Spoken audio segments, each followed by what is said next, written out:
जगविंदर सिंह जी औरत बड़े विचार तुम दसे बड़े आत्मा ने अज बोलना पाया बेनती करना रह लो जी रह लो अज मेरे गल्ला सुन लो ने अज गल्ला तुम सुन लिया किसी का गल करने वाले काम बनोगे हुण साढ़े स्टेज का रोल आई जगविंदर कौर जी नवा शहर 2000 रुपया गुरविंदर कौर सन वाइफ ऑफ जगविंदर सिंह ये दोनों हस्बैंड वाइफ आ फिर 2-2000 रुपया दोनों ने इस मोर्चे में जोड़ा वा स्टेज की उस तो अगे साडे वड्डे आदमी दलियाल साहब वो भी इतने हाजिर आ उन्होंने बोलना पंदेश साहब ने भी बोलना तो अभी मनियो कहा की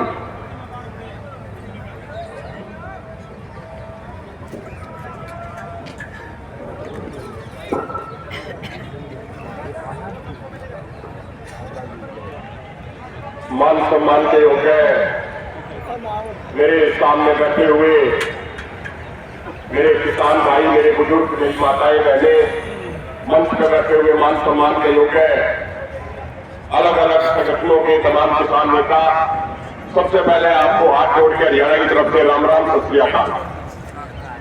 साथियों, 3-4 छोटी छोटी बातें आपसे साझा करेंगे। पहली बात तो ये कि अगर सरकार को वहम है कि आचार-संहिता लगेगी और किसान आंदोलन कमजोर पड़ जाएगा, तो आज दोनों फोरम इकट्ठे होकर जो आगामी प्रोग्राम देने वाले हैं वो प्रोग्राम इतने बड़े और देशव्यापी होंगे कि इस सरकार का वहम निकाल देंगे और ये बात साबित कर देंगे कि चाहे 2024 के चुनाव के आचार संहिता लगे, चाहे 2029 के चुनाव के आचार संहिता लगे, चाहे 2034 के चुनाव के आचार संहिता लगे, जब तक हमारी मांगे नहीं मानी जाएंगी तब तक हमारा आंदोलन जारी रहेगा। आंदोलन दिन प्रतिदिन मजबूत होगा, कमजोर नहीं होगा। साथियों, ये बार बार एक बात कहते हैं कि भाई बाकी प्रदेशों में आंदोलन नहीं है। मेरे से पहले बड़े वक्ताओं ने बताया कि 10 तारीख को भारत के उन राज्यों में भी पूरे तरीके से रेलवे चल रही थी जिन राज्यों में 2020-21 आंदोलन में उतना असर नहीं पड़ा था। आज वो आंदोलन भी पूरे तरीके से, वो राज्य भी पूरे तरीके से इस आंदोलन में जुड़े हुए हैं। साथियों, हरियाणा के अंदर 50,000 से ज्यादा पैरामिलिट्री फोर्स तैनात कर रखी है। अगर सरकार देखना चाहती है कि हरियाणा में आंदोलन को लेकर कितना जोश है, हरियाणा में आंदोलन का तापमान कैसा है, तो एक बार वो 50,000 की पैरामिलिट्री फोर्स हटा के देख लो। जो घर घर के बाहर पुलिस तैनात कर रखी है, उस पुलिस को जाके देख लो, ये पता लग जाएगा कि हरियाणा में आंदोलन का कितना तापमान है। हम ज्यादा बड़ी बात तो नहीं कहते, जितने पंजाब से किसान साथी इस आंदोलन में शिरकत कर रहे हैं, अगर उससे ज्यादा नहीं तो कम से कम हरियाणा से उतने साथी पिछले आंदोलन की तरह इस आंदोलन में भी शिरकत करने को तैयार करते हैं। मेरे भाइयों, सरकार के इतने दबाव के कारण, सरकार के इतने जुल्म के कारण, सरकार की इतनी तानाशाही और क्रूरता के बावजूद हरियाणा में तमाम जिलों में अभी भी ट्रैक्टर मार्च निकल रहे हैं। अभी भी हरियाणा के लोग इस आंदोलन से तन-मन धन से जुड़े हुए हैं। और आज जब कार्यक्रमों का ऐलान होगा, पूरी ताकत लगा के पूरे देश के अंदर, हर राज्य के अंदर उन कार्यक्रमों को जब लागू किया जाएगा तो सरकार को पता लग जाएगा कि इस देश के कितने किसान एमएसपी गारंटी कानून लड़ने के लिए तैयार करते हैं। मैं अंत में एक बात कहकर अपनी बात को खत्म करूंगा। साथियों, यह आप लोगों के आंदोलन के कारण हुआ है। यह 2020-21 का आंदोलन के कारण हुआ, यह उसके बाद जो हरियाणा में तमाम आंदोलन कर रहे थे उसके कारण हुआ, आपके इस 2024 के आंदोलन के कारण हुआ कि कल हरियाणा में न सिर्फ मुख्यमंत्री और उप मुख्यमंत्री बल्कि पूरी की पूरी सरकार बदलनी पड़ेगी।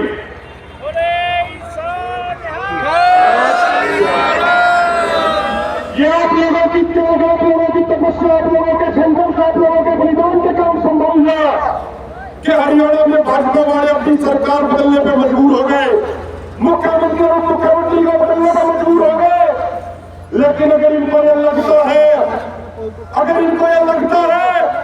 कि सिर्फ मुख्यमंत्री और मुख्यमंत्री की विदाई से काम चल जाएगा तो ये भाजपा वालों की गलतफहमी है। अगर किसानों की मांगे पूरी नहीं करी गई तो इस साल विधानसभा चुनाव में हरियाणा का किसान भाजपा की विदाई करेगा। खाली मुख्यमंत्री, उप मुख्यमंत्री और मंत्रियों की विदाई से काम नहीं चलेगा। अगर ये सोचते हैं कि मुख्यमंत्री बनने के बाद लोग भूल जाएंगे तो ये इनकी गलतफहमी है। हरियाणा का एक किसान, एक महिला, एक नौजवान, एक बच्चा ये बिल्कुल भी नहीं भूलेगा कि इस भाजपा की सरकार ने 21 फरवरी को खनौरी बॉर्डर पे हमारे 22 साल के शुभकर्म को गोलियों से भून दिया था। हरियाणा का किसान बिल्कुल नहीं भूलेगा कि हमारे 400 से ज्यादा किसानों को पहले कदम जरूरी कैंसर के माध्यम से इस हरियाणा की सरकार ने जख्मी कर दिया। हरियाणा का किसान ये कभी नहीं भूलेगा कि इस आंदोलन में हरियाणा सरकार की क्रूरता के कारण हमारे कई भाइयों की आंखों की रोशनी चली गई। हरियाणा का किसान ये कभी नहीं भूलेगा कि सत्ता में बैठे लोगों ने हमें आतंकवादी, खालिस्तानी, नक्सली बताकर बदनाम करने में कोई कसर नहीं छोड़ी। हरियाणा का किसान ये कभी नहीं भूलेगा कि 2020-21 के आंदोलन में हरियाणा में 48,000 किसानों पर इन्होंने झूठे पर्चे दर्ज किए थे। ये हम कभी नहीं भूलेंगे। ये हम कभी नहीं भूलेंगे कि 21 तारीख को हमारे एक नौजवान साथी प्रिंसिपल को हरियाणा पुलिस के सिविल ड्रेस में गुंडे आके उसका अपहरण करके ले गए, पोलियो में डाल के उसके साथ मारपीट करी और जब उसकी हालत बहुत गंभीर होगी तो उसको पीजीआई रोहतक में एडमिट कराया। मेरे भाइयों ये भूलेंगे नहीं। आने वाले टाइम में आज के समय इनका हिसाब किताब करेंगे। ये बात बिल्कुल तय है। और एक अंतिम बात साथियों, जब इस सरकार ने 5 फसलों का प्रस्ताव दिया था तो आपके दोनों फोरमों ने, संयुक्त किसान मोर्चा, गैर राजनीतिक और किसान मजदूर मोर्चा ने विचार चर्चा करके इस प्रस्ताव को रद्द किया था। और परसों बात सही साबित होगी, आपके दोनों फोरमों की बात सही साबित होगी। सरकार ने प्रस्ताव में कहा था कि हम दालें अपने देश के किसानों से ही खरीद लेंगे, लेकिन परसों मेरे बुजुर्गों, नौजवान साथियों, परसों इस सरकार ने ब्राजील से 20,000 टन उड़द की दाल मंगवाने का समझौता कर लिया और उस 20,000 टन में से 3,000 टन दाल तो भारत में आ भी चुकी है। हम पूछना चाहते हैं माननीय प्रधानमंत्री मोदी जी से, प्रधानमंत्री जी, आपको ब्राजील और अर्जेंटीना के किसानों ने वोट देकर प्रधानमंत्री नहीं बनाया था। आपको प्रधानमंत्री भारत के 140 करोड़ लोगों ने वोट देकर बनाया था। इसलिए आपकी जिम्मेदारी, आपकी जवाबदेही भारत के किसानों के प्रति बनती है, अर्जेंटीना और ब्राजील के किसानों के प्रति नहीं। अगर आप किसानों को अपना मानते हो तो एक किसान की एक फसल, एक दाना आप एमएसपी को खरीदने का गारंटी कानून बनाइए। जब तो मानेंगे कि भारत के किसानों के लिए काम कर रहे हो, नहीं तो जो बात हम कहते आए हैं बात तो वही सत्य है कि आप भारत के किसानों के लिए नहीं, आप चंद कॉर्पोरेट घरानों के लिए काम कर रहे हैं, उनकी गुलामी कर रहे हैं।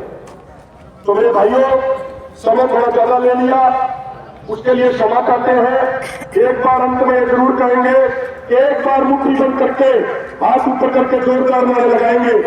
जो किसान के खेत की रोटी खाता है, एक बार जोरदार नारे ऊपर हाथ ऊपर करके लगाएंगे।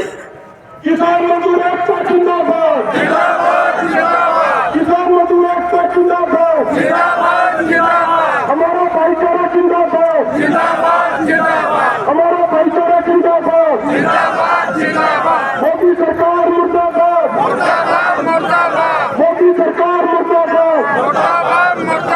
बहुत बहुत धन्यवाद। अगर कोई शब्द गलत निकला हो या कोई शब्द ऐसा निकला हो जिससे किसी के मान सम्मान को ठेस पहुंची हो तो अपना भाई, अपना बेटा समझ कर माफ करती हो। बहुत बहुत शुक्रिया। वाहिगुरू जी का खालसा।